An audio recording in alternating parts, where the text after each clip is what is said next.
சம்பாரிசியடி சாதம் சமைத்திருக்க உண்பாய் நீ என்று சொல்லி உழக்குழக்கு நெய்வார்த்து முத்து போல அன்னமிட்டு முப்பழமும் சர்க்கரையும் தித்திக்கும் தேனமிர்தம் என் கண்ணம்மா தின்று களைப்பாரேனோ.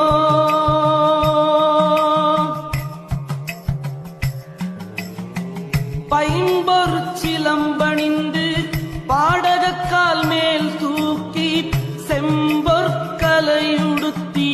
சேல்விழிக்கு மையெழுதி அம்பொரு பணி பூண்டு அருகோண வீதியிலே கம்பத்தின்